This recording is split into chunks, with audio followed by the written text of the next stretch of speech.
लेकिन कुछ बातें ऐसी, जिसमें मान लीजिए कोई गायक है, गान जानता है, ढोलक बजा है, तो और कारण से उस पर आज सब दूसरे लोग था तो स्वामी तो बदलता रहता है और सबका बदल गया, यहाँ तक समाज भी बदलते हैं, उनकी भी आई बीतती। भगवान नारायण एक भगवान, इसलिए उनका पुराण पुरुष था, आदि पुरुष, और स्वयं उनका कोई अनादि कहते हैं उनको, वो सबके कारण है इसलिए आदि पुरुष है, सबकी शुरुआत, और उनकी शुरुआत कोई नहीं इसलिए अनादि है। आदि राधिर गोविंद सर्व कारण कारण, स्वयं अनादि है पर सबके कारण, कारण। तो कालिये ने ऐसे भगवान का स्मरण किया और वह समझ गया कि हमारे प्रभु नारायण ही अवतार लेकर के हमारा दमन कर रहे हैं, और वह इसलिए आ गया कि समझ गया कि मुझे इस तरह से परास्त करने वाला भगवान के अतिरिक्त कोई नहीं है। खेल खेल में इस तरह से मुझे परास्त कर देना सामान्य बात नहीं थी, इसलिए उसे भगवान का स्मरण आया। और पहले से भक्त था, इसलिए इस विपत्ति में, संकट में उसे भगवान का स्मरण आया। भक्त का स्वभाव है, विपत्ति पड़ती है तो वह भगवान का स्मरण कर। जब द्रौपदी का वस्त्र हो रहा था तो द्रौपदी ने उस दिन याद किया, उसके गुरु वशिष्ठ जी ने बताया था कि बेटी जब भी बहुत बड़ी विपत्ति पड़े तो भगवान नारायण का स्मरण करना चाहिए। तो उस समय उसने कृष्ण को पुकारा, उसकी लाज बच गई। तो काली अंततः भगवान की शरण लिया, नारायणम तमरणम शरणम जगामा, नारायण की शरण ली। तो भगवान श्री कृष्ण को या विष्णु को नारायण, संस्कृत में नर शब्द का अर्थ होता है जीव, और नार का है जीव समूह, जीव के समूह को, झुंड को नार कहते हैं। और अयन माने आश्रय, घर, समस्त जीवों के आश्रय हैं भगवान, इसलिए उनको नारायण कहते हैं। सबको जन्म दिए हैं और सबको पुष रहे हैं। इस संसार में आप देख रहे हैं अनंत कोटि जीव हैं, और जीवों को जिलाने के लिए पूरे बहुत बड़े। तो जीवों को भी उन्होंने जन्म दिया, शरीर बना, और शरीर से भोगे जाने लायक जितनी वस्तुएं हैं वो भी सब भगवान बनाए हैं। सबका पोषण वही कर रहे हैं, सबको जन्म दे रहे हैं, पोष रहे हैं, पाल रहे हैं, इसलिए उनको नारायण कहते हैं। समस्त जीव उनके आश्रय में। और नार का अर्थ भी होता है जल में शयन करते हैं, इसलिए उनको नारायण कहते हैं। लेकिन वास्तव में नारायण शब्द का अर्थ होता है जो सबके आश्रय, सबका पालन पोषण करने वाले। ब्रह्मा जी ने अपनी स्तुति में भगवान श्री कृष्ण से यह बात कही है, नारायण स्तुम नहीं, नारायण आप इसलिए नहीं है कि जल में शयन करते हैं, आप नारायण इसलिए हैं कि समस्त जीवों का पालन करते हैं। तो मैं भी एक जीव हूँ, तो मैं ये कोई गलती की, आपका बछड़ा चुराया, सखाओं को चुराया, तो मैं ऐसा हूँ जैसे कोई बच्चा अपने माँ के पेट में रहता है, और बच्चा यदि हाथ पैर पीटे तो माँ उसको अपराध नहीं मानती है ना, चाहे गर्भ में है तो कभी हाथ पैर चलाता है तो माँ उस पर क्रोधित होती है कि बच्चा ठीक से है, जी रहा है, ये है वो, चिंता होती है। तो वेद भी कहते हैं, सभी जानते हैं कि मैं आपका बेटा हूँ, ब्रह्मा जी कहते हैं भगवान से, मैं आपके नाभि से जन्म के नाभि कमल से, मैं आपका पुत्र हूँ, मैं गलत दिया, मैं गलती कर सकता हूँ, मेरा यही भाव है कि मैं गलत करूंगा, और आपका स्वभाव है कि आप क्षमा करेंगे। ये ब्रह्मा जी युक्ति लगा रहे हैं भगवान से। तो उसी समय कहते हैं कि आप नारायण हैं, समस्त जीवों के पालक हैं, जन्मदाता हैं, इसलिए हमारे अपराध को आप क्षमा करें। तो नारायण शब्द का जब उच्चारण किया जाता है तो हमें भगवान की समझना चाहिए, हम सर्वस्व प्रभु मत सर्वम प्रवर्तते, ऐसा नहीं कि किसी को भी बस नारायण कह दो। खास करके जो दीनहीन है उनको और ज्यादा नारायण कह देती। आप बताइए जो दीनहीन है उनको दरिद्र नारायण कहें। नारायण कभी दरिद्र नहीं है, वो लक्ष्मी कहती है कि नहीं?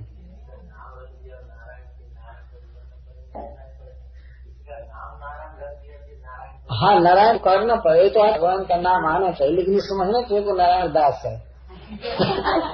वो नारायण नहीं है, वो तो अपना पालन भी नहीं कर सकता है। अनंत कोटि जीवों का पालन करना तो बहुत दूर की बात है कि नहीं। तो कहीं किसी शब्द का प्रयोग किया जाता है तो वास्तव में उसका सेंस से समझना चाहिए, लेकिन कुछ ऐसे शब्द हैं जिसका प्रयोग कभी भूल कर नहीं करना चाहिए। किसी गरीब को या किसी को नारायण कह देना यह अपराध है, भगवान नहीं कहा जा सकता। या आदर में किसी किसी को भगवान कह दिए जाते हैं, आइए भगवान बैठिए, कहाँ से आसन आया, क्या आया, और आदर में बोल रहे हैं। जैसे हम लोगों को लोग कहते हैं महाराज,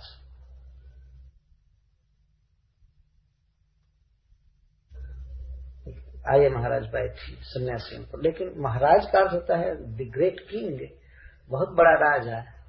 तो हम किस स्टेट के किंग हैं? त्रिदंड स्टेट के किंग है, यही है। लेकिन एक पूजा के अर्थ में, उपचार के अर्थ में, आदर के लिए महाराज कर दिया जाता है ना। नहीं तो महाराज क्या है, साधारण राज भी नहीं है, महाराज तो दूर की बात। तो जैसे हम लोग महाराज कहा जाता है तो हम लोग भूल कर कभी नहीं मानते हैं कि हम वास्तव में राजा हैं। पर भी राज कहाँ कर रहे हैं, इंद्रियों के वश में है। मैं अपनी स्थिति कह रहा हूँ, सबकी नहीं, तो इंद्रियों के वश में है, लेकिन फिर भी लोग महाराज कहते हैं। लोगों के पास कोई मीटर तो है नहीं कि अब नाप लिए कि मैं इंद्रियों को हरा दिया हूँ। किसी भी सन्यासी को महाराज कहेंगे, है कि नहीं, भले वो इंद्रिय का दास हो चाहे इंद्रियों को दास बना चुका है।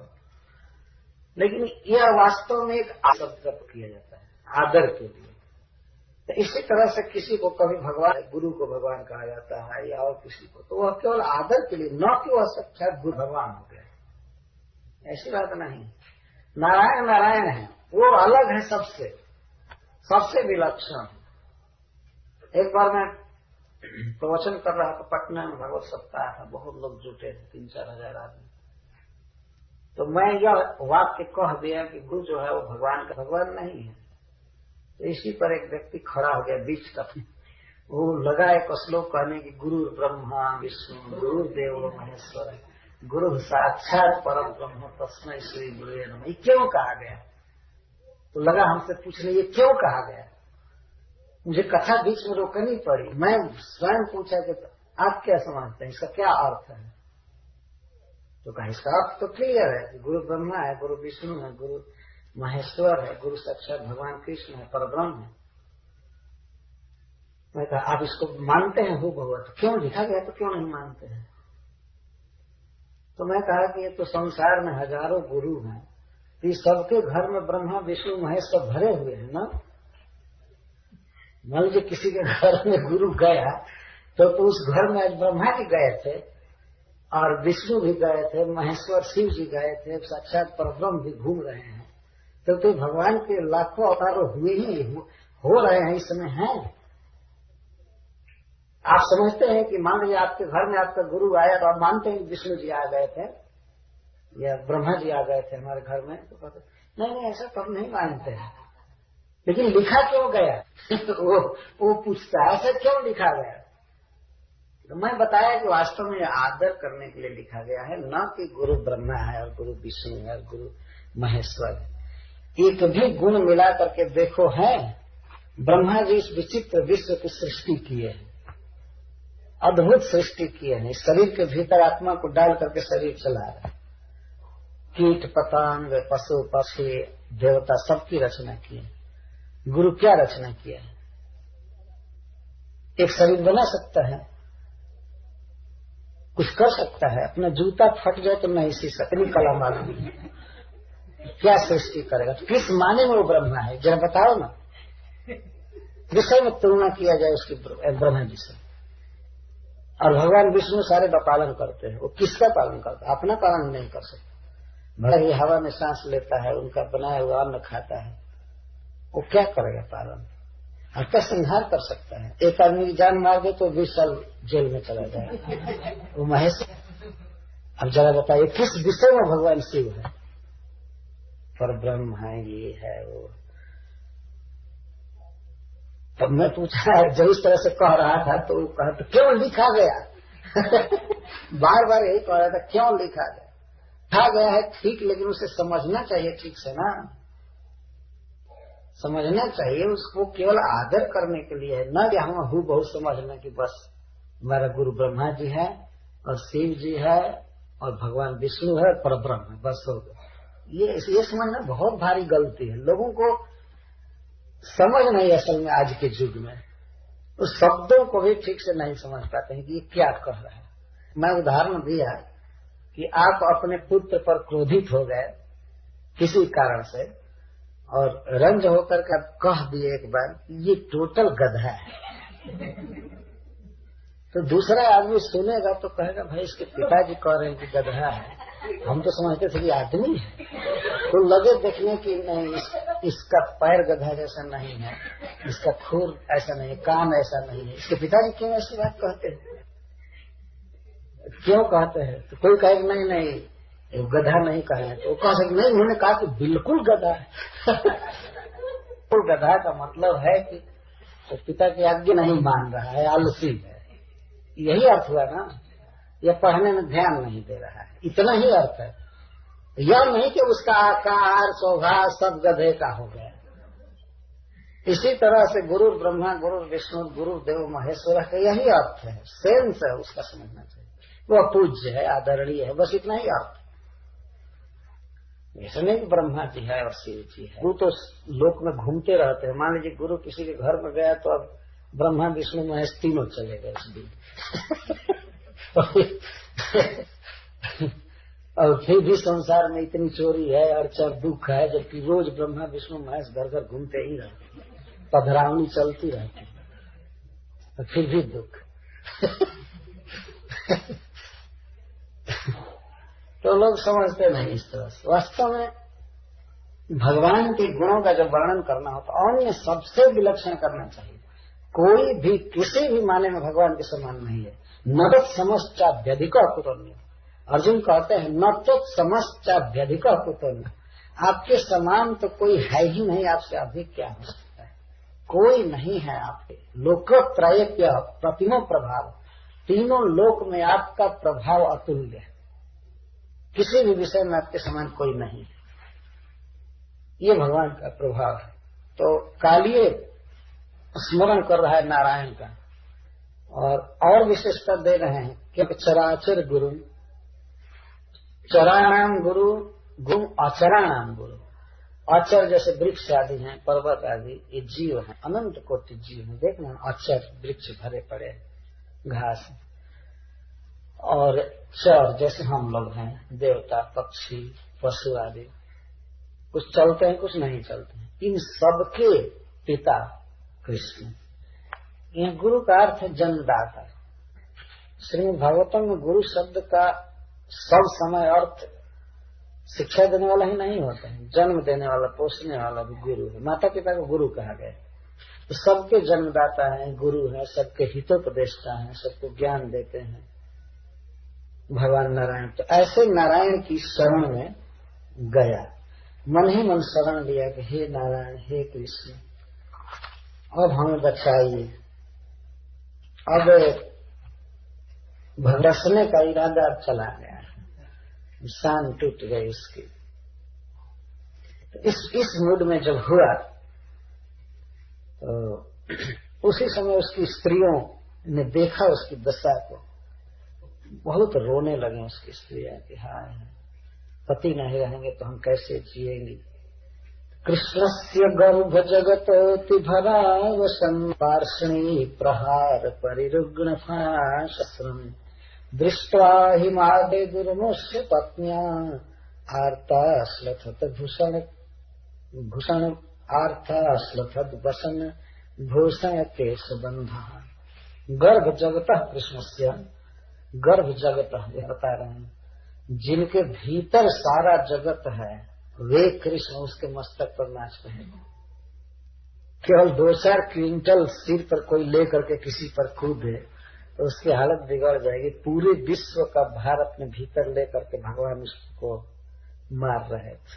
और से अति भर अवसन्नम, अतिशय भार के कारण आक्रांत था कालिए, उठाने में समर्थ नहीं हो रहा था, इतना भार था। इस भार के कारण और पार्श्वी प्रहार, भगवान के एड़ी के मार से, पार्श्वी का पैर में भी एड़ी से मार रहे थे। जब आदमी कहीं किसी को मारता है तो एड़ी से आता है, तो उससे परिरुग्र फणा सहस्र, उसके हजारों फण ध्वस्त हो गए।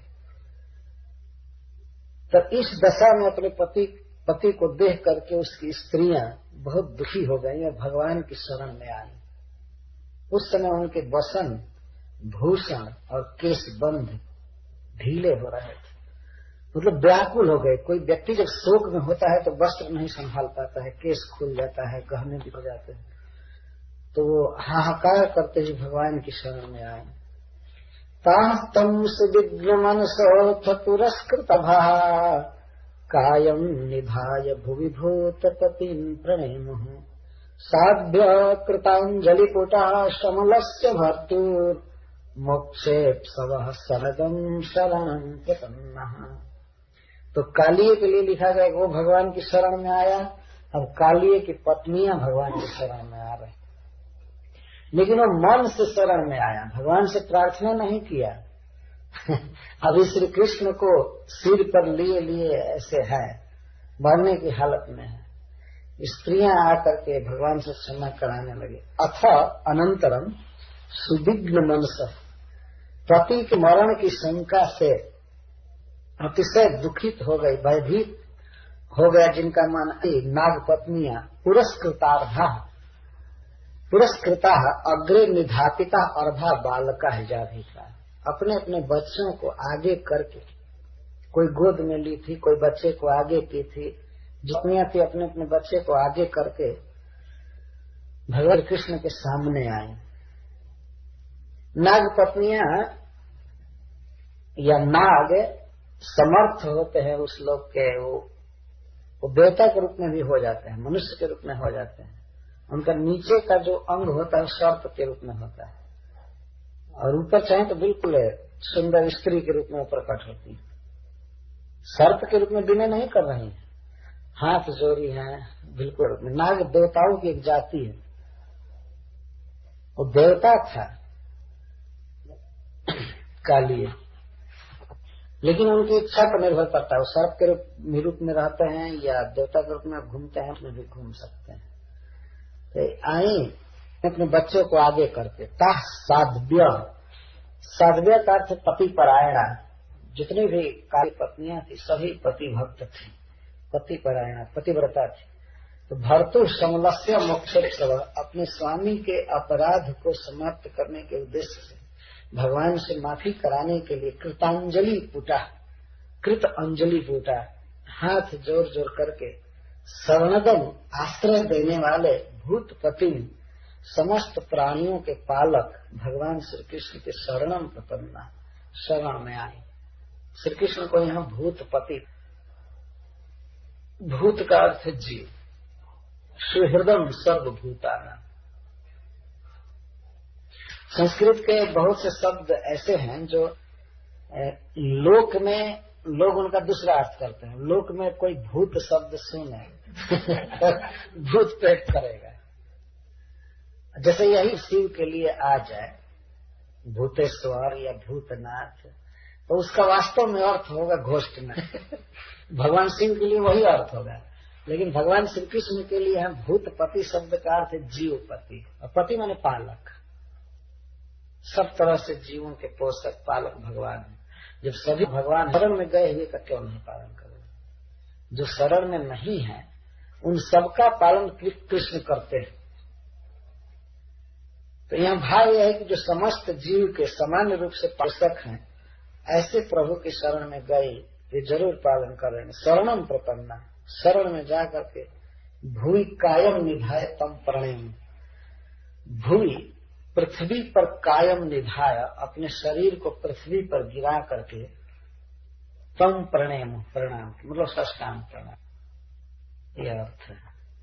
भूमि का अर्थ है वहां जल, जल के ऊपर ही सो करके प्रणाम की।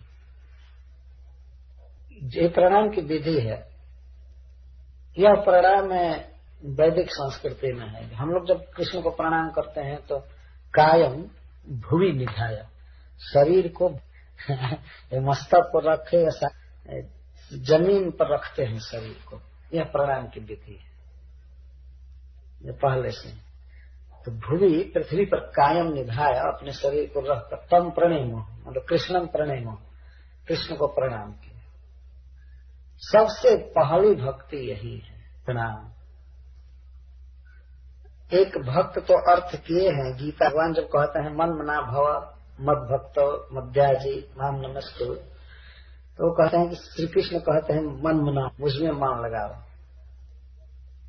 तो मान लीजिए अर्जुन एक कहें सामान्य जी के बिहार में कि मन अपने बस में थोड़े है कि आप में लगा दिया जाए, मन चंचल है, बहुत कठिन है आप में मन लगाना। तो भगवान कहते हैं ठीक है तो मेरा भक्त बनो, मन नहीं लगता है तो कुछ श्रवण कीर्तन करो, मेरे विषय में मेरी सेवा करो। तो अगर ये भी बहुत कठिन है, इंद्रियां बस में नहीं है कि आपकी भक्ति करेंगी, जप करेंगी और तरह। तो कहते तो मदाय जी तो ठीक है मेरी पूजा करो कुछ। कहते हैं कि हमारा स्वभाव हो गया है सर परिवार की सेवा करना और करना, आपकी पूजा हो नहीं सकती। तो भगवान कहता माम नमस्ते तो मुझे प्रणाम करो। अब इतना भी नहीं करोगे तो अब क्या किया जाए, तो कुछ नहीं होता तो चलो प्रणाम करो, माम नमस्ते। ये बहुत बड़े टीकाकार गीता में टीका लिखे हैं। भगवान कहते हैं कि भक्ति कम से कम भक्ति है और शुरुआत की भक्ति है प्रणाम करना। और कोई कुछ भी भक्ति न कर सके तो प्रणाम तो कर सकता है ना। भगवान के मंदिर में आए प्रणाम किए, या घर पर ठाकुर जी को रखे हैं प्रणाम किए। बच्चा भी प्रणाम करता है, तो जानता नहीं कृष्ण की महिमा को, लेकिन माथा झुका तो पगे लगता है, वो माथा झुकाता है। हम लोगों की बहुत सुंदर संस्कृति है इस विषय में। वास्तव में जितने भी वैदिक बहुवचन में है, जैसे सत्यम परम धीमहि, तो ये बहुवचन में है। हम परम सत्य का ध्यान करते हैं, मैं करता हूं ये भाव नहीं है। तो हमेशा गुरु अपने शिष्यों के साथ, पिता अपने पुत्रों के साथ, पत्नी के साथ, पति और बच्चों के साथ भगवान की शरण ले रहा है। तो हम लोगों में बहुत सुंदर परंपरा है। मानो जाते हैं तो अपने परिवार के साथ जाते हैं। कोई कोई बच्चा पेट गोद में नीचे रहता है, माता जी कहती सबको प्रणाम करो प्रणाम करो। हमने गिरिराज परिक्रमा में देखा है कि बच्चे परिक्रमा करते रहते हैं, गर्भ है माता को वो भी परिक्रमा करती है, और गर्भस्थ शिशु अज्ञात रूप से परिक्रमा कर लेता है, कार्य नहीं, लेकिन किसी भाग्य से वो ऐसी मां प्राप्त किया है। और जगह कुछ ऐसे लोग हैं जो परिवार के साथ भजन नहीं करते हैं, अकेले नमाज अदा करते हैं। परिवार से उनका कोई मतलब नहीं होता। हम लोग ऐसे नहीं करते, परिवार के साथ भजन करते हैं। हरे कृष्णा कृष्णा कृष्ण हरे राम राम। यहाँ भी नाग पर कृष्ण को प्रणाम की, तो बच्चों को भी कहीं प्रणाम करने के पिता को मार रहे थे, और बच्चे जब प्रणाम किए होंगे तो क्यों नहीं छोड़ देंगे उसको, छोड़ो बेचारा मर जाएगा, इसी का जन्माया हुआ ये बेटे हैं इतने, भगवान को दया सहज आ जाएगी। ये उपाय है। तो सबसे पहली भक्ति है भगवान को प्रणाम करना। प्रणाम की आदत होनी चाहिए। हमने देखा है बहुत लोग ऐसे हैं जो कभी कभी मंदिर में भी जाते हैं तो उनका केवल इतना थोड़ा सा झुकता है, ऐसे करते हैं, झुकता है जैसे टाइट इस्पात का बना हुआ शरीर टूट जाएगा, झुकेगा नहीं। अरे एक दिन जल जाएगा, रात हो जाएगा, एक गड्ढा में जाएगा, मरेगा। इसको भगवान के सामने झुकाना चाहिए। वैष्णवों को प्रणाम करना चाहिए, देवताओं को प्रणाम करना चाहिए। ये झुकाने के लिए है शरीर। तो जमीन पर शरीर को रख करके, भूमि निधाय शब्द है, निधाय नितरन धाय, रख करके प्रणाम किया, और इस तरह से भगवान से कहने लगे। अब नाग पत्नियों का उद्गार बहुत सुंदर है। बात कह रही है भगवान कृष्ण के विषय में। श्रीमद् भागवत में कई स्तुतियां हैं भगवान कृष्ण की। उन समस्त स्तुतियों में इस स्तुति का एक विलक्षण महत्व है। वैष्णव लोग इसको बहुत पसंद है। इस तरह से बोल रहे हैं, नान्य उचुः न्यायो हि दण्डः कृतकिल्बिष तवावतारः खलनिग्रहाय रिपानामपि तुल्यदृष्टेः एकदमं फलमेवानुशंसन्। प्रथमं तावत् कुपितं दण्डमोदनेन उपशमयन्तः स्तुवन्ति न्याय इति। तो सबसे पहले कुपित भगवान को सामने के लिए उनके दंड का अनुमोदन कर रही है। जैसे कोई बहुत बलवान व्यक्ति किसी को मार रहा हो तो उसको कह दो वो उल्टी कर रहे हो तो और मारेगा। तो इसलिए यही पहला उपाय है कि ये कहा जाए कि आप जो कुछ कर रहे हैं सही कर रहे हैं। और वास्तव में ये तो नीति है, लेकिन यहाँ पर जो कुछ है नाग पत्नियां कह रही हैं वो प्रतिशत सत्य कह रही हैं। तो भगवान दंड दिए हैं उनके पति को, कालिए को, तो उसका भी अनुमोदन कर रही हैं, उसको अच्छा कह रही हैं। लेकिन पति को मुक्त कराना ही उद्देश्य है। भगवान के क्रोध को शांत करने के लिए भगवान क्रोध में नहीं थे, लेकिन लगता था जैसे वो मार रहे हैं तो क्रोध में मार रहे हैं। तो कहती हैं कृत किल्बिषे अस्मिन्, कृत किल्बिषानि, जिसने किल्बिष किया है, अपराध किया है। किसका? गरुड़ जी का, श्री जमुना जी का, वृंदावन का, और वृंदावन में और जमुना में रहने वाले जीव का इसने अपराध किया है, आपका अपराध किया है। किल्बिष का हमारे पति ने बहुत बड़ा अपराध किया है, तो ये हुए अस्मिन्, इस सर्प पर दंड दिया है, न्याय है, ये न्याय है, उचित, यह उचित है, आपने बिल्कुल ठीक किया। नाग पत्नियां यहाँ जो कुछ भी बोल रही हैं अपने हृदय के बिल्कुल स्वच्छ भावों को व्यक्त कर रही हैं। ऐसा नहीं है कि भीतर से वे भगवान में दोष दृष्टि रखें और बाहर से कहें कि आपने ठीक किया है, ये किया है, वो किया है। तो बिल्कुल उचित है, क्योंकि इसने अपराध किया है। तो आप दंड जो वह न्याय है, उचित। न्याय शब्द का अर्थ होता है यथेष्ट व्यवहार। यदि आपने हमें कुछ दिया है तो हम उसी वस्तु के लगभग आपको वस्तु लौटाते हैं, तो इसको न्याय कहेंगे, तो न्याय कहेंगे। यदि किसी ने अपराध किया, गलती किया, तो उसकी गलती के अनुसार उसको ताड़ना दिया जाए, दंड दिया जाए, तो ये न्याय है। जैसे न्याय शब्द भारत में बहुत शुद्ध है, न्यायालय सभी जानते हैं, कोर्ट को न्यायालय कहा जाता है। वो न्याय का घर है, और न्याय क्या है कि किया है तो उसको उसके अनुसार दंड देना, न्याय है, न्यायालय है। तो आज के न्यायालय में तो भले अन्याय हो रहा हो, लेकिन फिर भी टोटल मिला करके देखा जाए तो 90% न्याय ही होता है। इस युग में भी देखा जाता है, हम लोग देखे हैं ऐसे बहुत से लोग जो अपराध किए हैं तो उनको दंड मिल गया है प्राय, तो उसको न्याय कहते हैं। तो आपने जो कुछ किया उचित न्याय किया। ऋतु सुतानाम अपि तुल्य दृष्टि, हे प्रभु आप शत्रु के प्रति और अपने पुत्र के प्रति, दो के प्रति समान दृष्टि रखते हैं।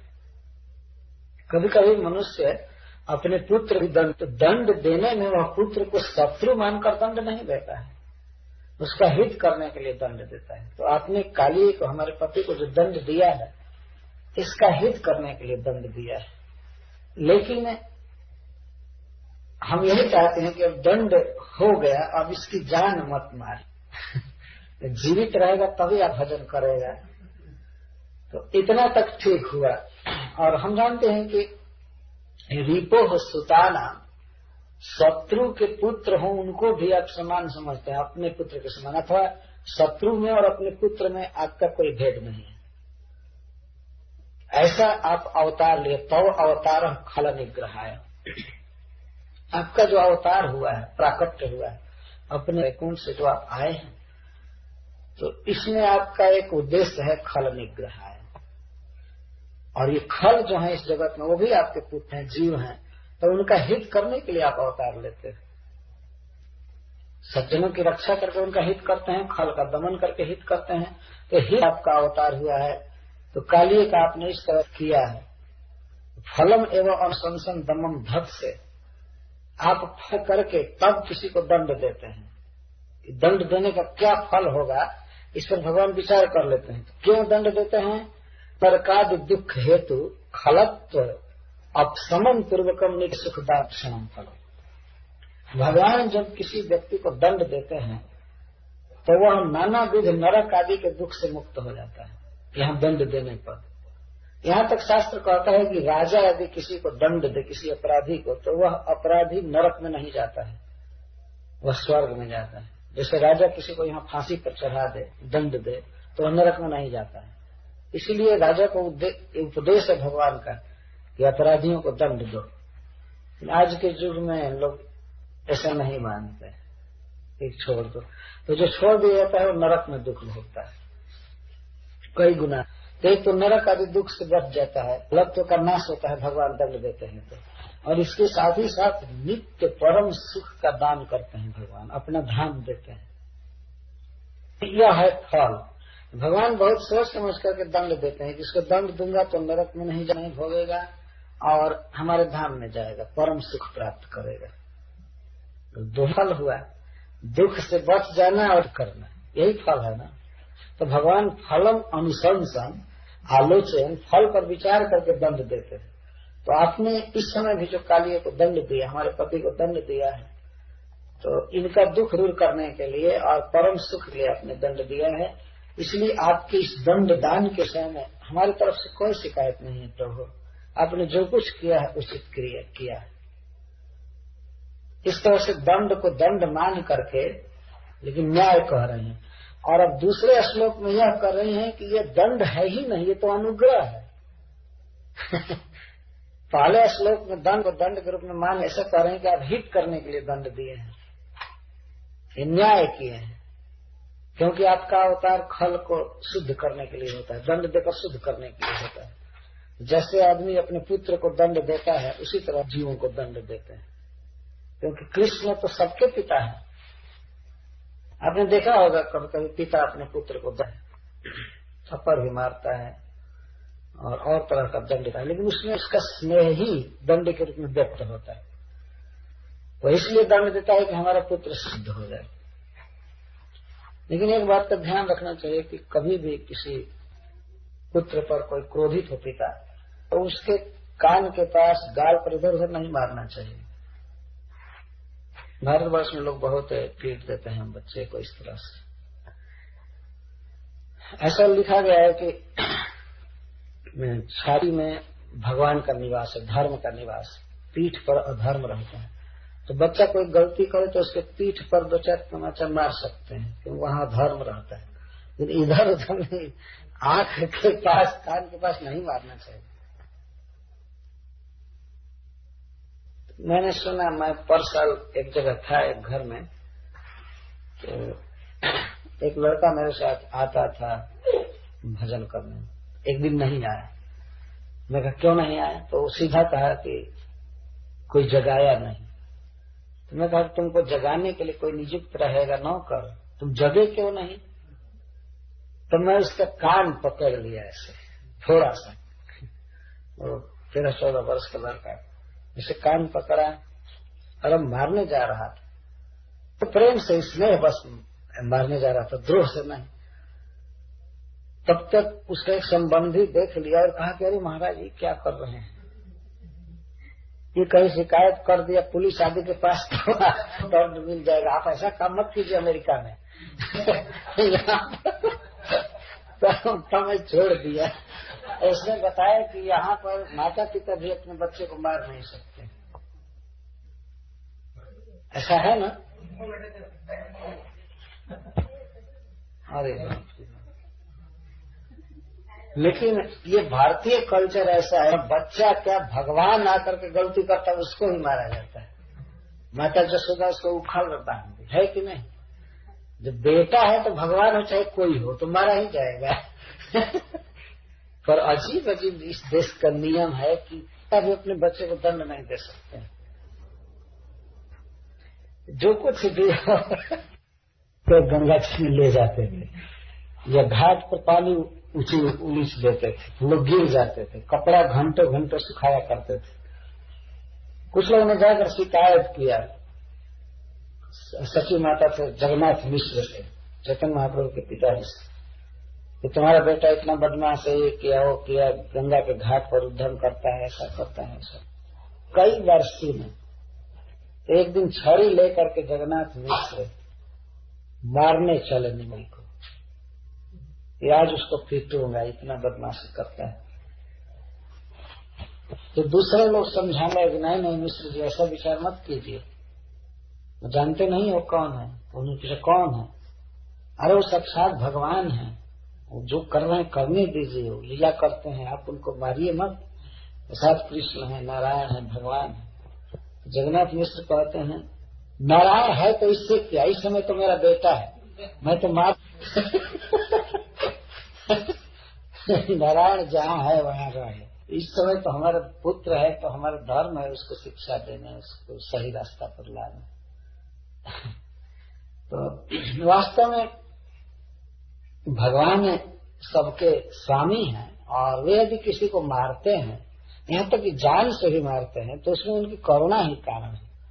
उस जीव को करके अपने धाम में भेज देते हैं। तो कालिये का जो दमन किया, इसमें भगवान की करुणा ही काम कर रहे थे। तो उसको दंड न मान करके अनुग्रह कह रहे हैं कि आपने दंड दिया ही नहीं, अनुग्रह किया है। अनुग्रहोऽयं भवता कृतो दंडो शतां ते खलु कल्मषापः जद्दंड शोकत्वममुष्य देहिनः क्रोधोऽपि तेऽनुग्रह एव सम्मतः। भवता आपके द्वारा प्रति निश्चित दंड, आपने जो दंड दिया है, दंड के रूप में प्रतीत हो रहा है वास्तव में, लेकिन दंड नहीं है। यह क्या है? अयम अनुग्रह है। ये तो अनुग्रह है। अनुग्रह का अर्थ होता है जब किसी को हम अनुकूल भाव से ग्रह पकड़ते हैं, उसको अनुग्रह कहा जाता है।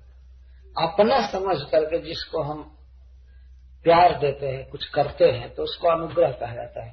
तो कालिये को तो आपने अनुग्रह दिया, वास्तव में दंड नहीं दिया। इसको सिद्ध कर रहे कि वह वास्तव में आपका स्नेह है, आपकी कृपा है।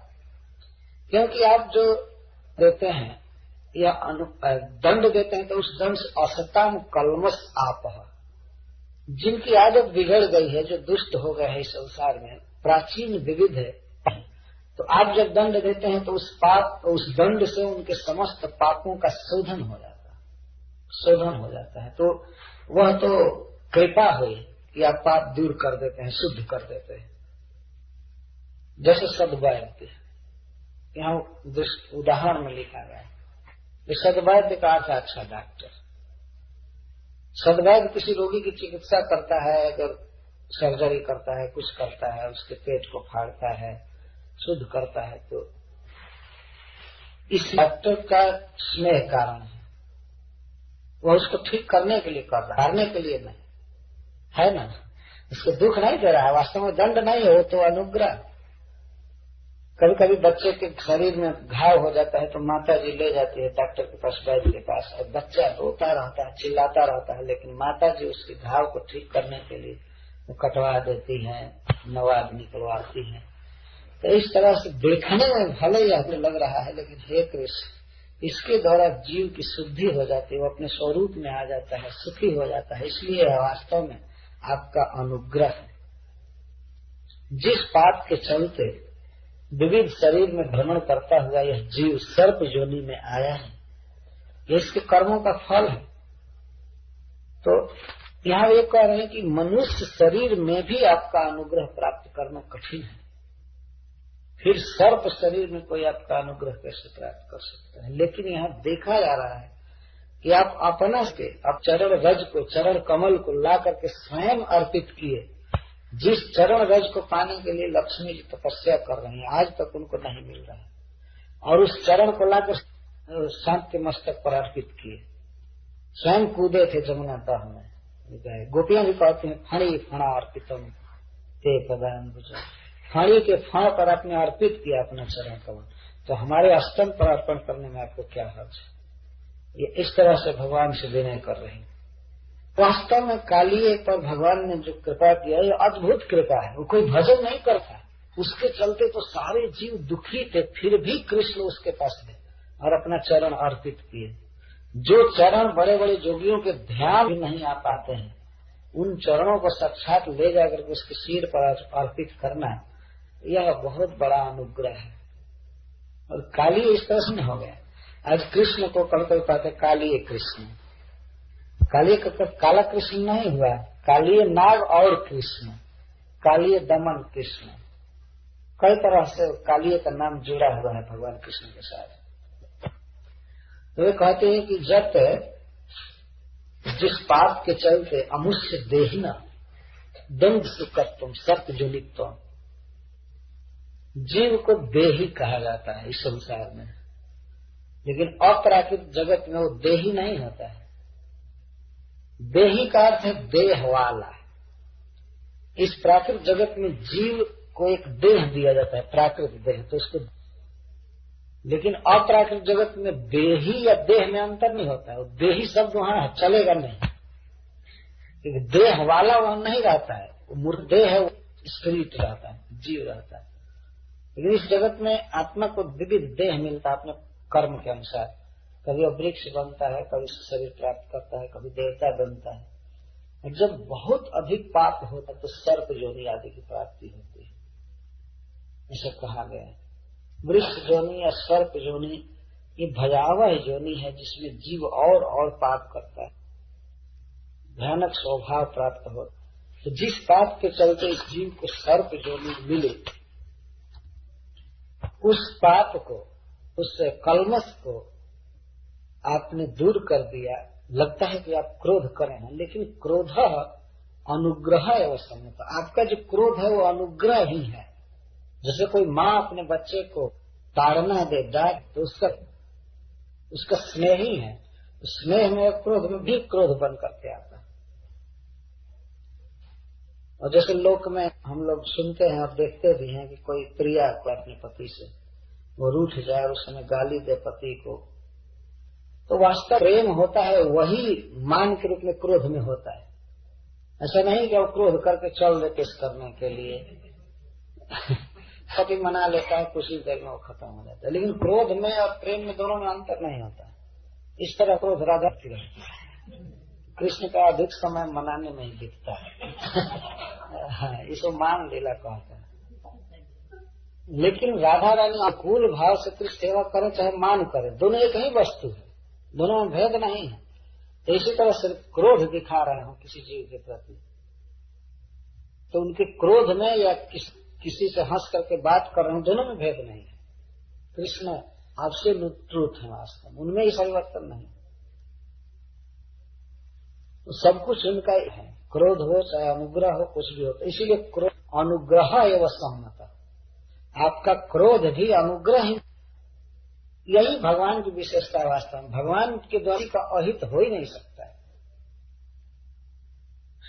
शास्त्र ऐसा कहता है कि भगवान अगर कि मैं किसी का अहित करूं तो हो ही नहीं सकता उनसे, या भगवान कभी ये सोचें कि अपनी शरण में हम किसी को न आने दें, तो इस बात के लिए भगवान लाचार है, ऐसा वो कर ही नहीं सकता। व्यक्ति में तो ये वर्णन किया है जैसे श्री भगवान रात का दर्शन करना चाहें तो उनके भाग्य में नहीं लिखा गया है। जहां जाए वहां करोड़ों योजन तक प्रकाश हो, तो उससे भगवान के भाग्य में गया है कि किसी को शरण में नहीं रख सकते। नहीं है उनका अपार वैभव, उनमें कृपा के अतिरिक्त कुछ है ही नहीं। नक्श तक केवल कृपा है, आनंद, स्नेह है। कभी क्रोध लीला भी करते हैं तो वास्तव में कालिए के चलना वास्तव में कालिए का बहुत बड़ा भाग्य है, जिसको भगवान के डायरेक्ट चिन्मय शरीर का, श्री विग्रह का स्पर्श मिल रहा है, सिर पर श्रेष्ठ अंग पर कर रहे हैं। ये अनुग्रह। और उसका सरपत्व भी, उसकी जो क्रूरता थी वो भी चली गई। तो बाद में अब ये कह रहे हैं कि इस पीछे क्या कारण हो सकता। हमने तो जीवन भर कोई तप नहीं किया, जब से इसके साथ हैं तब से तो ये खलता ही कर रहा है। वे सोच रहे हैं कि क्या पुण्य किया, सुकृत के बल पर इसने आपको प्राप्त किया।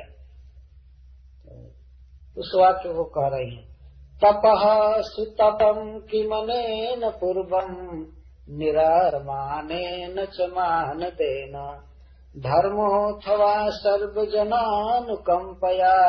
तो भवान् स्तुष्यति सर्वजीवः। पूर्व पुण्य काम करती हैं लेकिन फिर भी अनुमान नहीं कर पाती हैं। कभी निरस्त मानेन मानदेन च अनेन पूर्वम किम तपः सुतप्तम।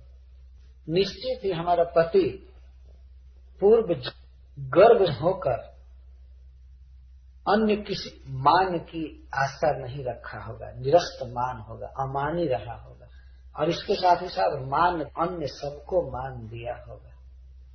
इसीलिए आपका चरण कमल प्राप्त किया है। यह गुण है भगवान को पाने के लिए, अमाना मान देना। किसी भी कारण से मनुष्य को ये नहीं सोचना चाहिए कि मैं बड़ा हूं, मुझे सम्मान मिलना चाहिए, क्योंकि ऐसा जो सोचता है तो वह अगर मान प्राप्ति की बात सोचता है तो मान इसलिए उठता है कि शारीरिक पद और धन के कारण, लेकिन जीव का शारीरिक और पद से कोई संबंध नहीं है। आज कोई ऊंची जाति में जन्म लिया है, लेकिन कल हो सकता है बहुत निकृष्ट जाति में उसका जन्म हो जाए, भिक्ष आदि में हो जा सकता है, पशु पक्षी में भी जन्म हो सकता है।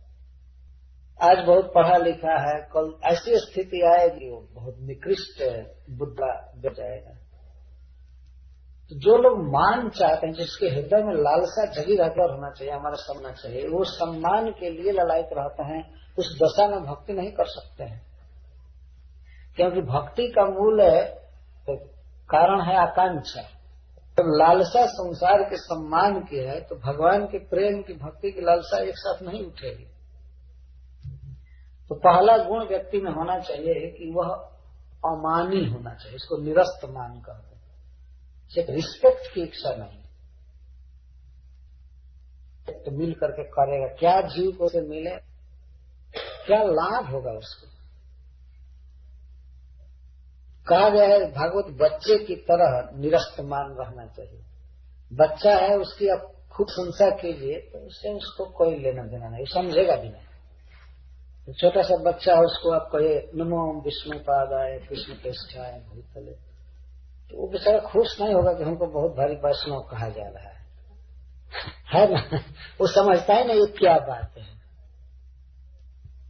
तो इस तरह से चाहे अपमान मिले या मान मिले, सम व्यक्ति रहे तो बहुत बड़ा माना गया है।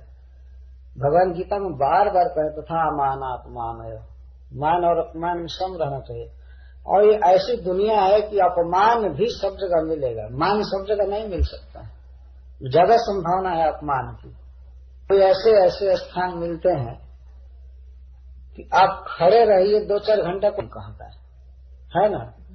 तो कहीं कहीं ऐसा स्थान मिलता है कि आपको ऊंचा आसन दिया जाता है और दूसरे कहा जाता है बैठिए बैठिए, तो वो बैठते नहीं, वो नीचे बैठे।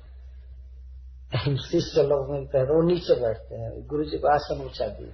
और कभी कभी उसी गुरु को घंटों खड़ा रहना पड़ता है। गया है दैनिक जीवन में ये सब फेस करना पड़ता है। लेकिन उससे हुआ क्या? अगर बहुत ऊंचा आसन मिल गया बैठने का तो उसे आत्मा को लाभ क्या हुआ? खड़ा रहने को मिला तो हानि क्या हुई? कुछ भी हानि नहीं हुई। वास्तव ऊंचा आसन से कोई ऊंचा नहीं हुआ। एक संस्कृत के श्लोक में लिखा गया है कि गरुण जी किसी पर्वत के नीचे हों और एक कौवा सुमेरु पर्वत के शिखर पर बैठा हो, तो कौवा कौवा ही है कि नहीं? उस मेरु पर्वत के शिखर पर बैठने से कौवा गरुण नहीं हो जाएगा। और गरुण जी उस पर्वत के चरण में नीचे बैठे हैं, फिर भी गरुण जी गरुण जी। क्या होगा जीव का वास्तव में? संसार के सम्मान और असम्मान से उसका कुछ भी बनने बिगड़ने वाला नहीं है। तो ये निश्चित अनुमान कर रही हैं नाग पत्नी है कि हमारा पति पहले निरस्त मान रह करके सबको मान दिया होगा, और इस अवस्था में रह करके इसने निश्चित ही बहुत सुंदर तप किया होगा। क्या तप किया होगा हम नहीं समझ पाती हैं। फिर वे ये बात कहते हैं कि नहीं नहीं नहीं, कोई कितना भी तप करे इतना बड़ा भाग्य नहीं हो सकता। श्री कृष्ण के चरण की प्राप्ति ये तप से संभव नहीं है, लेकिन फिर भी तप एक कारण है भगवत प्राप्ति में, इसीलिए स्वयं स्वीकार करके और काट रही। कहते किम तपः सुतप्तम, इसने कौन सा महान तप अच्छी तरह से किया था। सुतप्तम सुष्ठु तप्तम कृतम, पता नहीं हमारे पति ने कौन सा महान तप किया था जिससे आज श्री कृष्ण को पाया। तो तप में अर्थात भक्ति में दो गुण होना चाहिए, अमानिना मान देना, ये निरस्त मान और मानद।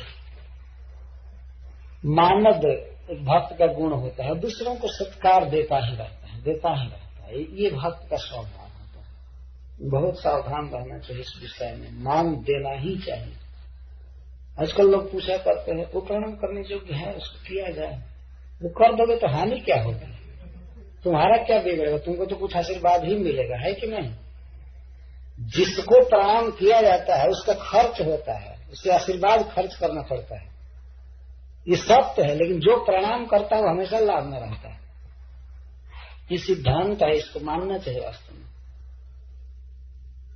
तो आज के युग में इतना डिस्क्रिमिनेशन है, इतना भेदभाव है कि देवता तक को प्रणाम करने के लिए मना है। नहीं प्रणाम मान दे नहीं सकते तुम, देवता तक को मान नहीं दोगे तुम, और लोगों को क्या मान दे सकते। जो सब तरह से सांसारिक स्थिति से हीन है उनको भी मान देना चाहिए, फिर देवता आदि को तो मान देने में कहना ही क्या है। वो तो डिजर्व करते हो, तो योग्य है वास्तव में, सत्कार करने योग्य। तो माता पिता को मान देना, गुरु को मान देना, अपने से श्रेष्ठ व्यक्ति को मान देना, अपने से श्रेष्ठ को तो मान देना ही है, जो श्रेष्ठ नहीं है उनको भी मान देना चाहिए,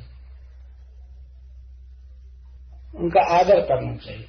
महात्मा लोग इस विषय में एक कथा कहा करते हैं कि एक बार जंगल में एक राजा, मंत्री और उसका नौकर तीनों गए और तीनों का संग छूट गया। तो रास्ता पूछते पूछते जा रहे थे। एक साधु एक आश्रम में रहते थे, तो आगे आगे वो नौकर जा रहा था। तो वो पूछा कि उस साधु से, साधु सूरदास थे, तो पूछा कि अरे अंधा, इस रास्ते से कोई गया है? तो वो साधु बोले कि नहीं, इधर से कोई नहीं गया। तब तक फिर मंत्री आए बीच में, वो पूछे कि सूरदास जी इधर से कोई आदमी गया है? तो कहे कि हाँ एक आदमी गए हैं। तो चले गए मंत्री। फिर पीछे से राजा जी आए, तो राजा पूछे सूरदास जी महाराज इधर से कोई आदमी गए हैं? तो सूरदास जी कहे कि जी हाँ, आगे आगे आपका सर्वेंट गया, आपका नौकर गया, बीच में आपके मंत्री गए हैं और सरकार इसके बाद आप आए। तो राजा ने पूछा कि आप उनसे पूछे थे परिचय के लिए हमारे मंत्री हैं या दास हैं?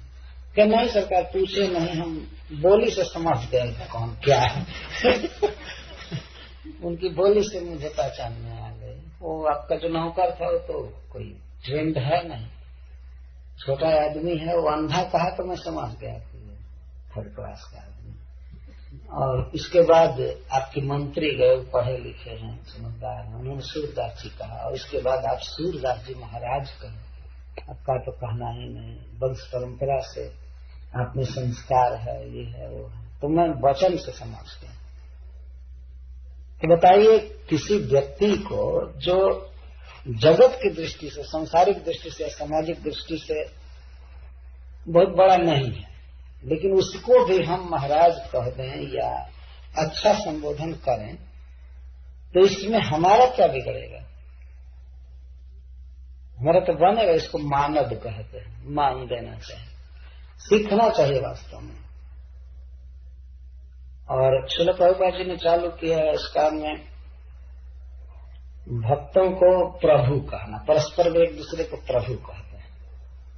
ऐसे वो जब लिखेगा अपने नाम तो दास लिखेगा, अमुक दास, लेकिन भक्त जब एक दूसरे भक्त को संबोधित करेगा तो प्रभु कहेगा, प्रभु कहेगा। तो इस तरह से प्रभु कहना चाहिए, कहना ही नहीं चाहिए, मानना चाहिए। केवल कह देते हैं प्रभु, लेकिन मानते नहीं।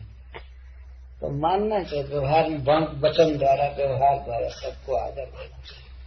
कोई दीनहीन है, कम पढ़ा लिखा है, विकलांग है, गरीब है, सब तरह से, फिर भी उसका आदर करना चाहिए यथा योग्य। बहुत मधुर वचन बोलना, उसका दुख दूर करना, उसको मान देना कहते हैं। और स्वयं मान नहीं चाहिए,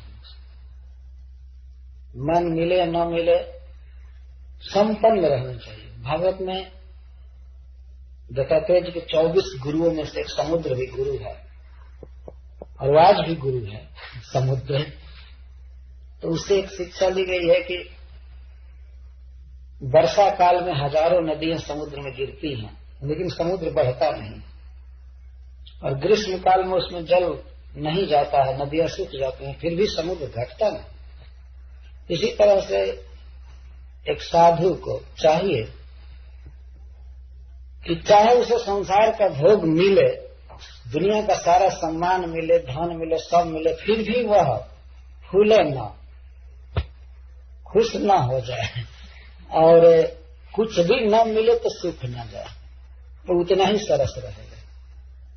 ये समुद्र पर विश्वास है ना। देखिए समुद्र अपनी मर्यादा में है, ये निवास चारों तरफ समुद्र में है ना, समुद्र है, लेकिन समुद्र कभी इसको नहीं डुबाया। और छोटी छोटी नदियों का तूफान आपने देखा ही होगा, बाढ़ आती होगी, वो मर्यादा का अतिक्रमण कर देती। उसे बता रहे थे वृंदावन चंद्र जी की इधर खूब बाढ़ आई थी। समुद्र अगर इस तरह से कभी बढ़ जाए तो क्या होगा, तो गया निवार कर रसाता है, लेकिन वो नहीं बढ़ता है।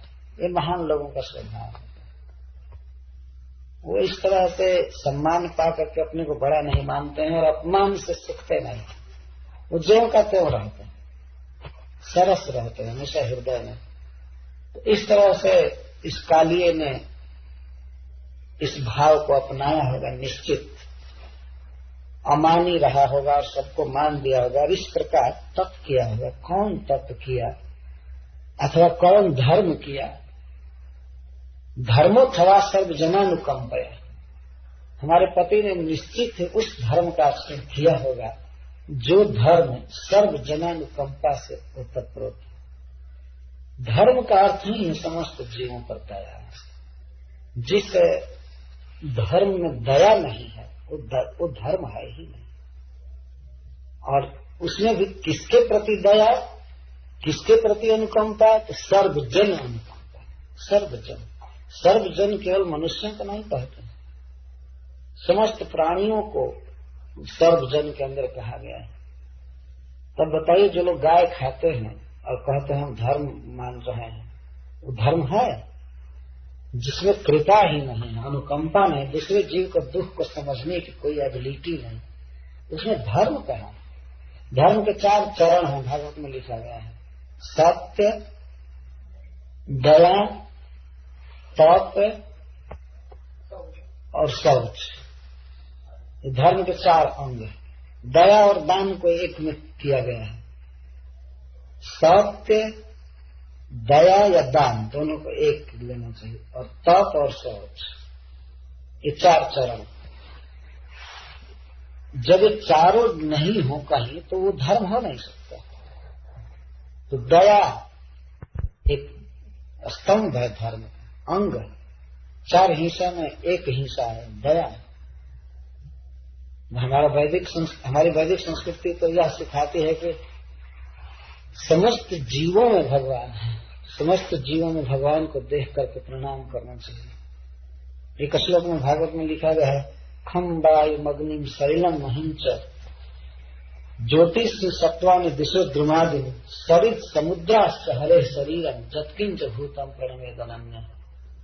आकाश को देख करके भगवान का स्मरण करना चाहिए, वायु, जल, अग्नि कोई भी प्राणी, यहाँ तक कि वृक्ष, नदी, समुद्र, जितने भी जीव हैं, सबको देखकर प्रणाम करना चाहिए।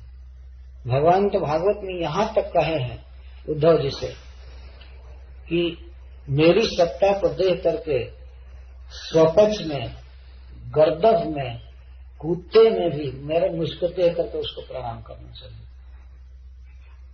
ऐसा लिखते हैं। और लोग हंसे तो हंसने दें अपने सज्जनों को, ऐसा करना चाहिए। तो इसको कहते हैं सर्वजनानुकंपा।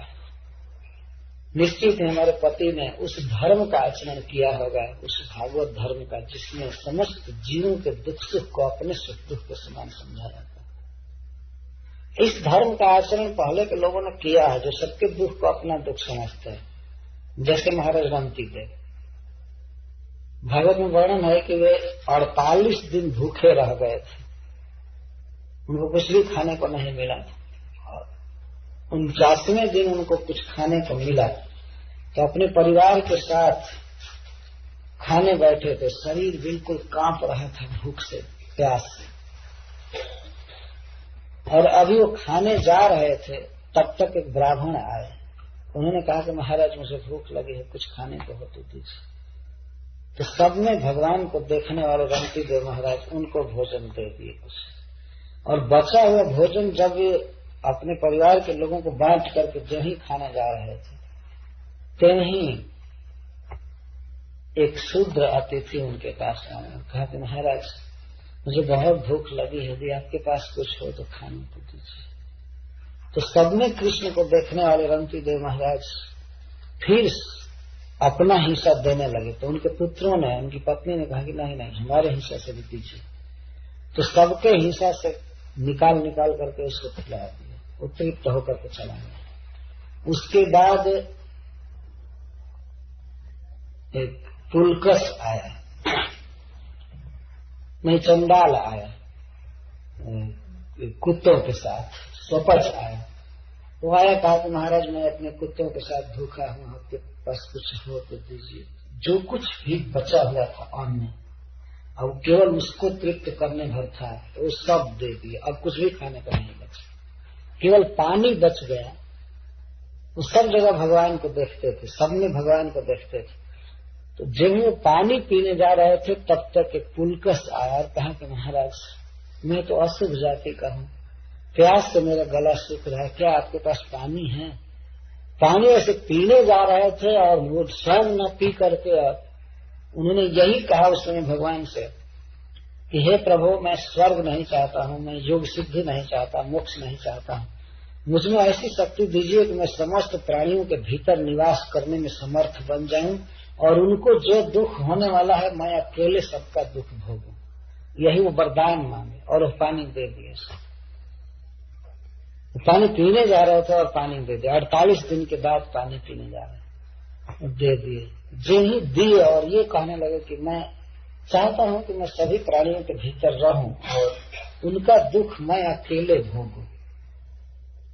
उसी समय जितने लोग ब्राह्मण या स्वपर शूद्र थे, सब तो देवता थे, भगवान थे, विष्णु भगवान और भगवान शिव, ब्रह्मा जी, इंद्र भगवान, सब प्रकट हो गए। कहें कि महाराज हम आपकी परीक्षा लेने के लिए इस रूप में हुए थे, आप वर मांगिए। तो रंती देव महाराज ने कहा कि हम यही वर चाहते हैं कि आपके चरणों में मेरा अनुराग बढ़े और दुनिया में जितना दुख सबको होने वाला है, सारा दुख मुझे दीजिए, मैं भोगना चाहता हूं। भगवान अपने भक्त को सब दुख भोगने को क्यों दें? लेकिन इस तरह से रंती देव महाराज ने मांगा। इस तरह का इतिहास बीता है, ये सत्य घटना है। आज तो ऐसी प्रवृत्ति है कि सबका सुख आदमी अकेले भोगना चाहता है और बाकी सब मरे। हमको सुख होना चाहिए ताकि कुछ भी। इसको सर्वजनानुकंपा कहते हैं। धर्म को हमेशा दया से युक्त होना चाहिए। किसी जीव को भगवान की भक्ति देना, प्रचार करना, यह बहुत बड़ी दया है। इसलिए प्रभुपाद जी दया के कारण इस अमेरिका में आए थे, नहीं तो उस बुढ़ापा में, उस मरने की दशा में कौन अपना देश छोड़ेगा। दया ने उनके हृदय को प्रेरित किया, दया बस हुआ है। इस दया से युक्त होना चाहिए। और यह बात भी निश्चित है कि दया या अनुकंपा अपने समान ही सब पर होनी चाहिए। जैसे हम सुखी रहना चाहते हैं मैटेरियली भी, वैसे दूसरे जीवों का भी दुख दूर करना चाहिए। को भोजन देना, वस्त्र देना, दवा देना, मधुर वचन देना, और भगवान की भक्ति मूल है, इसको तो देना ही चाहिए। लेकिन इसके साथ ही साथ और भी जीवों के दुख को दूर करने का भाव हमेशा रखना चाहिए। भले हम दूर न कर पाए, लेकिन रंती देव महाराज के समान भाव तो होना चाहिए, है कि नहीं? उनका भाव था कि सबका दुख मैं दूर कर दूं, और इससे भगवान संतुष्ट होते हैं। भगवान तुष्यति सर्व जीव। भगवान श्री कृष्ण का एक विशेषण है सर्व जीव। सर्व जीव जिसके हैं उसको सर्व जीव कहते हैं। सभी जीव कृष्ण के हैं। कृष्ण समस्त जीवों के जन्मदाता हैं, पालक है, पोषक है। तो जब एक जीव दूसरे जीव से स्नेह करता है, उसके दुख को दूर करना चाहता है, तो भगवान बहुत प्रसन्न होते हैं। जैसे एक परिवार में एक भाई यदि दूसरे भाई के दुख को दूर करता है तो पिता कितने प्रसन्न होंगे, है ना? सहज समझा जा सकता है। मान लीजिए पिता के 5 पुत्र हैं और 5 पुत्र आपस में बहुत प्रेम करते हैं, और जो समर्थ पुत्र है वह गरीब पुत्र के या दुखी पुत्र के दुख को दूर कर रहा है, अपने भाई के दुख को दूर कर रहा है, तो पिता निश्चित ही प्रसन्न होगा, हाँ ये ठीक है। लेकिन एक भाई अगर दूसरे भाई को दुख देगा तो पिता प्रसन्न नहीं। भगवान चाहते हैं कि सारी सृष्टि में एक जीव दूसरे जीव का हेल्प करे, एक दूसरे को सुख दे। और जब हम दूसरे के दुख को देखकर कांप जाते हैं, दया उत्पन्न होती है, तो इसको अनुकंपा कहा गया है। अनु मतलब अनुकूल भाव से हृदय में कंपी होती है, सिहरन होती है, मतलब उसके दुख को दूर करने की भावना उमड़ती है, इसको अनुकंपा कहते हैं। और यह जगत दुखालय है, यहाँ जीव बहुत दुखी है, कई तरह के दुख हैं वास्तव में। तो ये भाव सदा रहना चाहिए दूसरे के दुख को दूर करने की, तब धर्म धर्म है, नहीं तो धर्म धर्म नहीं। मान लीजिए हम भोग लगाने महाप्रसाद और खूब खा रहे हैं, और पास में ही कोई जीव प्रसाद नहीं खा रहा हो, भूखा हो, और हम कहें कि नहीं हम तो धर्म का पालन कर रहे हैं, खा रहे हैं, जजमान के आटा जजमान के घी, साबस साबस बाबा जी हमारे यहाँ कहावत है, तो जजमान का आटा है, जजमान का घी है, बाबा जी खूब खा रहे हैं, पंडित जी खूब खा रहे हैं। खाए ठीक है, लेकिन दूसरे जीव को भी प्रसाद बांटना चाहिए, क्योंकि सब कृष्ण के हैं, उनके कंठ में प्रसाद पहुंचना चाहिए, सबके पास हरिनाम पहुंचना चाहिए, सबके पास पुस्तक पहुंचनी चाहिए। इस प्रकार से निश्चित ही हमारे पति ने उस धर्म का, भागवत धर्म का आचरण किया होगा जो सर्व जीव दया से युक्त है, और उसी धर्म के अनुष्ठान से आप प्रसन्न होते हैं, और आप प्रसन्न होते हैं तो समस्त जीव प्रसन्न हो जाते हैं। तो इस प्रकार नाग पत्नी स्तुति कर रहे हैं।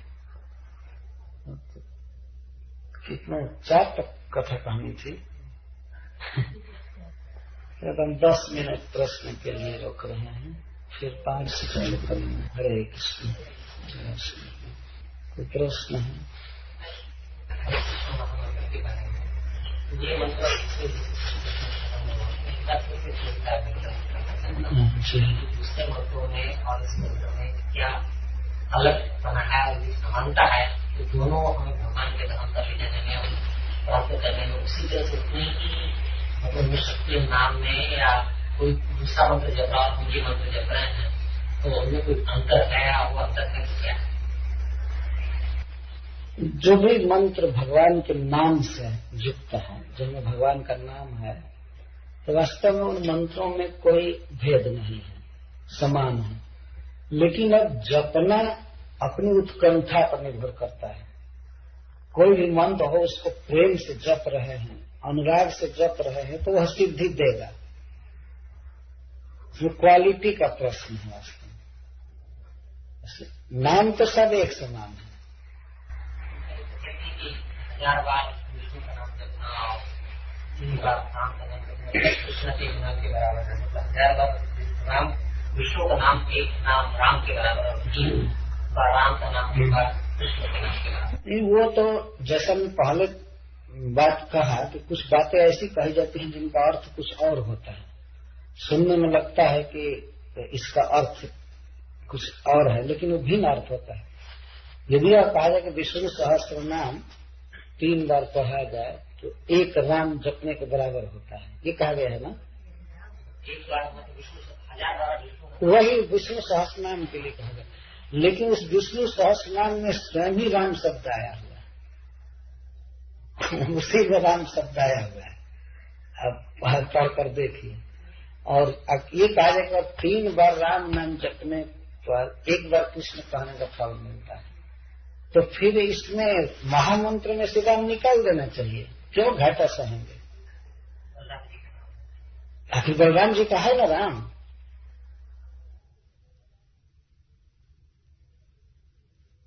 विष्णु नाम और कृष्ण नाम और राम नाम में भेद हो गया। भगवत स्वरूपों में और भगवान नामों में इस तरह के भेदभाव की कल्पना ही एक अपराध है, बहुत भारी अपराध हो जाता है। जहाँ शिव जी के नाम से भेद करना भी अपराध होता है, तो वहाँ भगवान के ही नाम में और भगवान के स्वरूपों में भेद करने कितना बड़ा अपराध होगा। बहुत से भक्तों ने बहुत से मंत्रों का जप किया है अपनी रुचि के अनुसार, और यदि ये प्रेम से जपे हैं तो उसी से सिद्धि मिल गई, और नहीं ये हरे कृष्ण ही जपे बिना प्रेम के तो करोड़ों जन्म लग जाएंगे, क्या होगा। प्रेम होना चाहिए रियली। प्रेम से ध्रुव महाराज ने ओम नमो भगवते वासुदेवाय का जप किए और भगवान का साक्षात्कार किए, साक्षात दर्शन किए, बातचीत किए, सब कुछ किए। या हम लोग भागवत में पढ़ते हैं ये देवकी वसुदेव तप किए, द्रोण और धरा तप किए, तो इन्होंने कुछ और मंत्रों का जप किया, लेकिन कृष्ण को पुत्र के रूप में पा गए। अंततः मंत्र कोई भी हो, वैष्णव मंत्र होना चाहिए, उसके जपने में अपनी निष्ठा अपनी रुचि जैसी हो उसके अनुसार प्रेम से जप करना चाहिए। और दूसरा कोई जप रहा है निष्ठा से जप रहा है तो वो सिद्धि पाएगा। ये असली में इसमें निष्ठा मुख्य है। ऐसा बात नहीं कि मंत्रों में ही बहुत कम या बेसी का हिसाब कर दिया गया है, ये जपेगा तो बहुत फास्ट ले जाएगा, ये जपेगा तो बहुत स्लो। अपने अनुराग पर निर्भर करता है। जय जय श्री कृष्ण कोई जप रहा है, केवल कृष्ण कृष्ण कृष्ण कृष्ण राम राम राम राम प्रेम है, तो बहुत जल्दी वो सिद्धि पाएगा। देखते हैं किसी में भी, चाहे हरे कृष्ण महामंत्र हो या श्री कृष्ण शरणम हो, जय श्री कृष्ण हो, कोई भेद नहीं है। जहां तक मैं शास्त्रों के अध्ययन से, गुरुजनों के प्रवचन से समझा हूं, मैं इसी निष्कर्ष पहुंचा, इसमें कोई भेद नहीं है। ऐसे यह है कि अपनी अपनी परंपरा में जो मिला हो उसी को जप करना चाहिए, उसी में निष्ठा बढ़ानी चाहिए। लेकिन अन्य कोई व्यक्ति यदि अन्य कर रहा है तो ठीक है।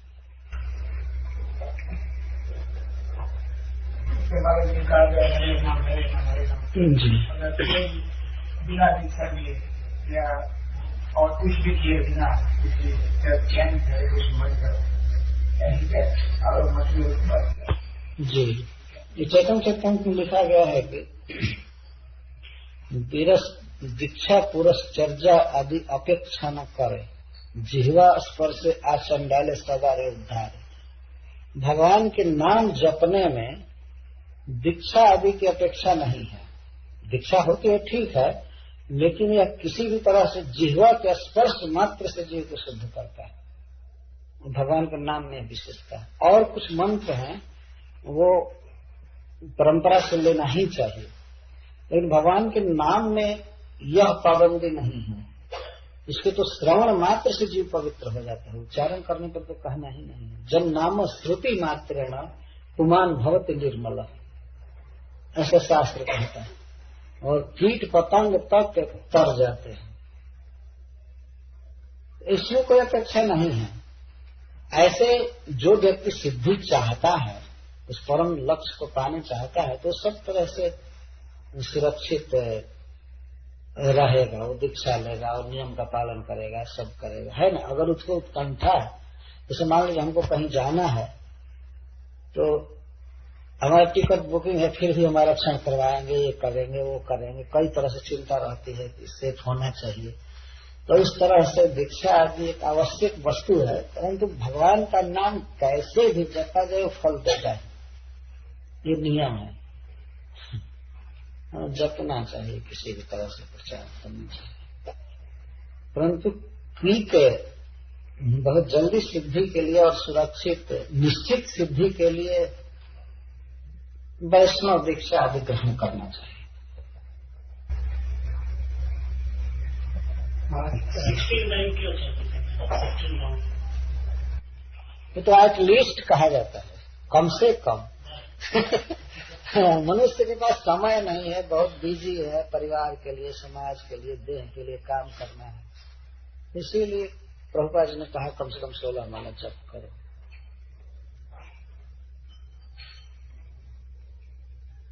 उस संख्या का कोई संबंध नहीं है ऐसे, इससे वो ये कहे कि मिनिमम संख्या निश्चित की गई है तो उतना जपना चाहिए, 2 घंटा लगता है। जब दीक्षा नहीं लगा तब ये क्या मतलब का संप्रदाय संप्रदाय विहीनस्तु मंत्रास्ते निष्फलानता। देखिए कहीं कहीं शास्त्र में इस तरह के जो शब्द हैं वह खास करके भगवान के नाम आदि मंत्र के लिए नहीं है। मंत्र का अर्थ कभी कभी परामर्श भी होता है, जैसे आपने सुना होगा मंत्री, मंत्री जो होते हैं वो मंत्र देते हैं राजा को, तो मंत्र का अर्थ नहीं कि कोई ओम नमो भगवते वासुदेवाय मंत्र दिए या महामंत्र दिए।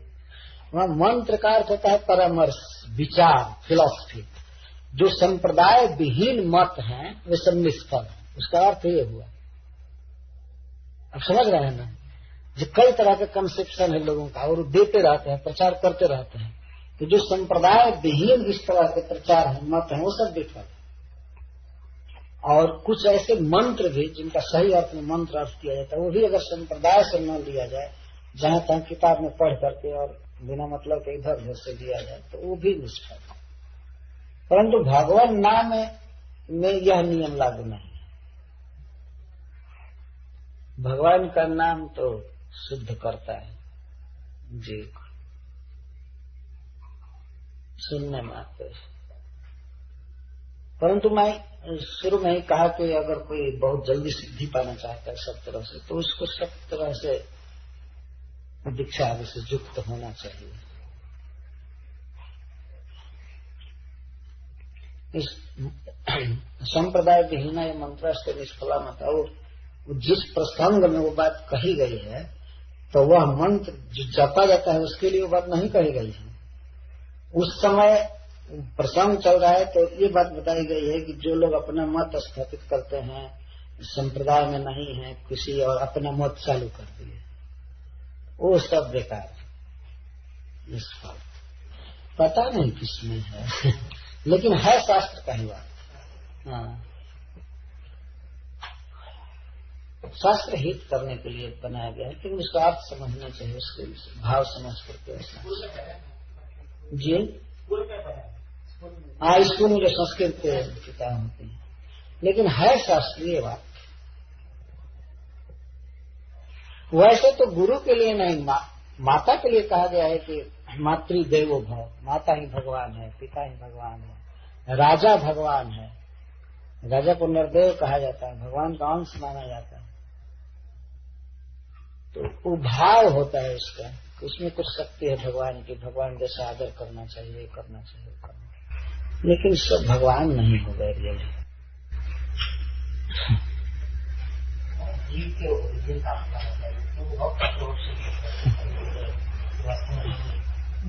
भगवान की शक्ति से है, आगे हुए हैं या पहले भगवान के धाम में क्या और यहाँ आगे भगवान के।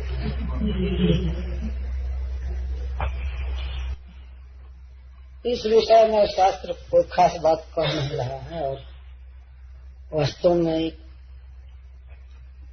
और हमारे इस संस्था में इस विषय पर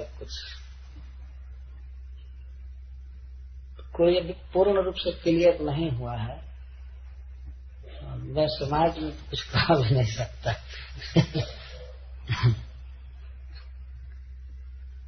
व्यक्तिगत बैठेंगे तो हम लोग बात कर सकते हैं। मेरे पास एक किताब है भक्ति विनोद ठाकुर जी का।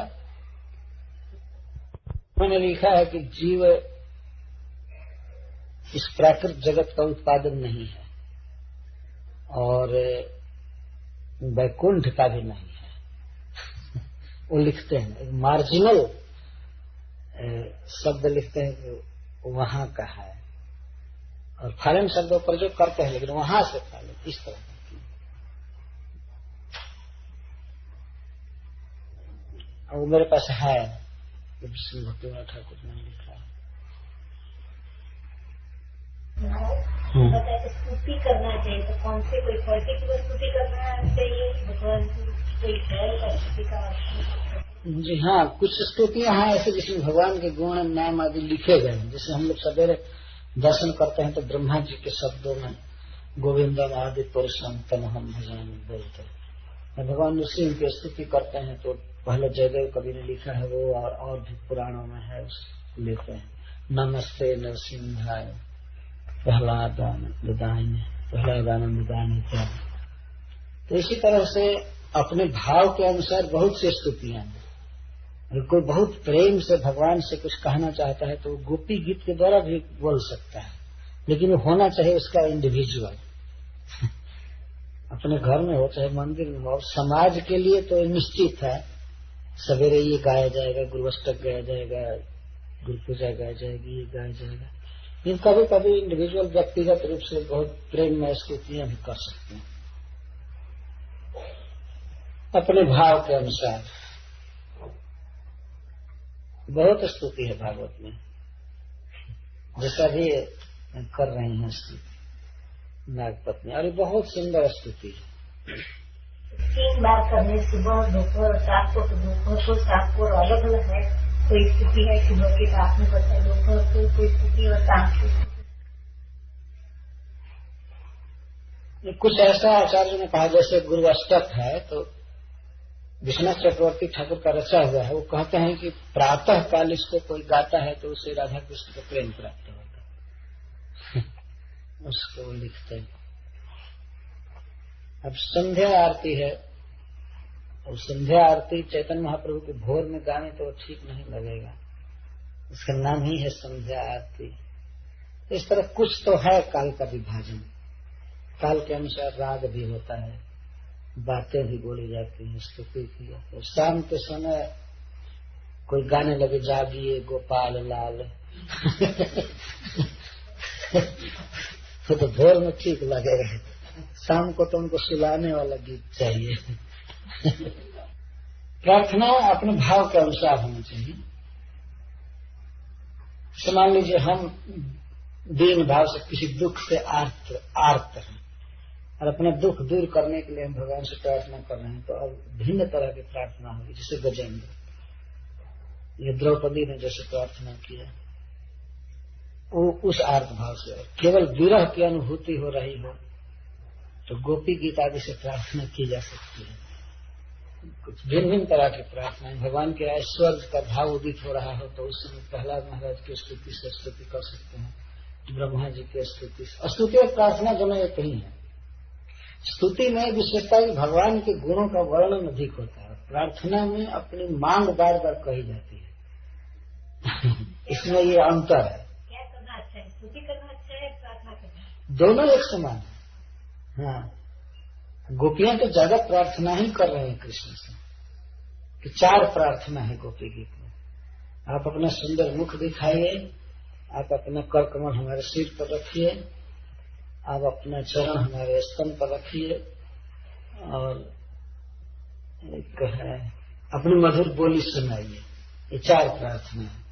4 प्रार्थना 19 श्लोकों में व्यक्त की गई। वो स्तुति नहीं है किसी की, बल्कि उसमें तो गाली भी दे रही है कि अरे कपटी तुम ऐसी बात करते हो, हंस करके ये की हो कि रोती है कि आपके चरणों में कांटे चुभते होंगे, ये करते होंगे, वो करते हैं, वो स्तुति नहीं, वो गीत है जी। हाँ तो वही मैं कहा ना कि व्यक्तिगत रूप से इसको गाया जा सकता है। जो लौकिक है ही नहीं तो अलौकिक है, इसलिए उसको न स्तुति कहा गया न प्रार्थना कहा गया, वो तो गीत है। तो गीत जी मैं समझा नहीं। हाँ लौकिक चीज की मांगने की हाँ अच्छा, लौकिक वस्तु मांगने की। लेकिन अगर अपने मन में लौकिक कामना है तो भगवान से मांगा जा सकता है। जैसे पुत्र के मन में अगर कोई कामना है तो माता पिता से मांगने में कोई हर्ज नहीं है, दूसरे से नहीं मांगे, लेकिन अपने माता पिता से मांग सकता है। लेकिन जब और अधिक अधिक शुद्ध होता जाता है जीव तो भगवान से इस तरह की मांग नहीं रखता है, बल्कि भगवान देते हैं तब भी नहीं लेते। प्रहलाद महाराज से भगवान ने कहा कि वर मांगो, उन्होंने कहा कि आप यह वर दीजिए कि हमारे हृदय में कुछ मांगने की इच्छा ही ना हो। लेकिन लास्ट में वो भी मांगे कि हमारे पिताजी को तार दीजिए, वो अपराध किए हैं, ये किए। तो ये भक्ति में उन्नति होने पर कामनाएं अपने आप चली जाती हैं, भगवत प्रेम की कामना रह जाती है।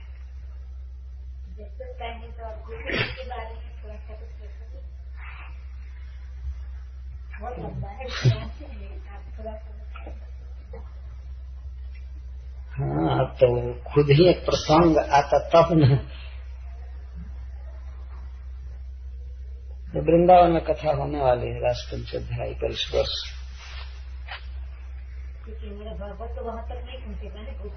नहीं अभी तो बहुत कम पहुंचेगा।